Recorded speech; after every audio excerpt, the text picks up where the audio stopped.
সুদহার বাড়ছে সঞ্চয়পত্রের। সঞ্চয়পত্রের সুদহার বাড়ানোর উদ্যোগ নিয়েছে অন্তর্বর্তী সরকার, যা অন্তত 1% বাড়ছে। জাতীয় সঞ্চয় স্কিমগুলোর সুদের হার পুনর্নির্ধারণ সংক্রান্ত প্রস্তাবে অনুমোদন দিয়েছেন প্রধান উপদেষ্টা। জানুয়ারি থেকে সঞ্চয়পত্রের নতুন সুদহার কার্যকর হবে। 5 বছর মেয়াদী বাংলাদেশ সঞ্চয়পত্রে 7.5 লাখ টাকা বা এর কম বিনিয়োগকারীদের সুদহার দাঁড়াবে 12.40%। এর বেশি অঙ্কের বিনিয়োগকারীদের 12.37%।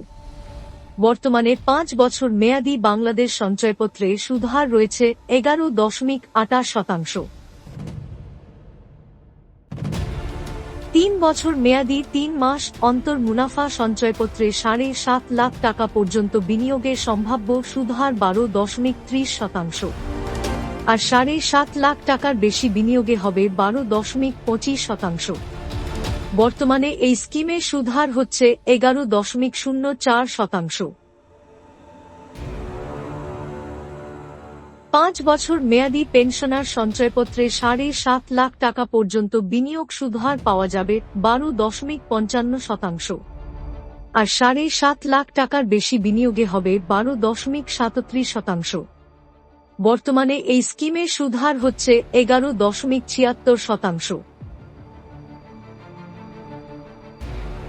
5 বছর মেয়াদী পরিবার সঞ্চয়পত্রে 7.5 লাখ টাকা পর্যন্ত বিনিয়োগ সুদহার পাওয়া যাবে 12.50%।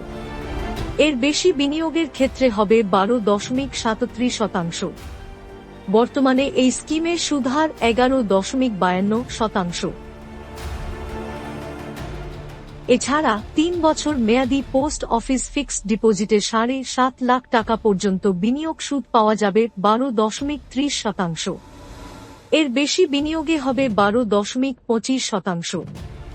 অর্থ মন্ত্রণালয়ের কর্মকর্তারা জানিয়েছেন, স্থায়ী আমানতে সাধারণত 9 থেকে 11% সুদ দিচ্ছে ব্যাংকগুলো, তবে কোনো ব্যাংক 13% পর্যন্ত সুদ দিচ্ছে।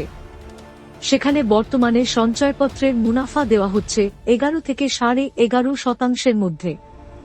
আগে ব্যাংকের চেয়ে সঞ্চয়পত্রে অনেক বেশি মুনাফা দেওয়া হতো।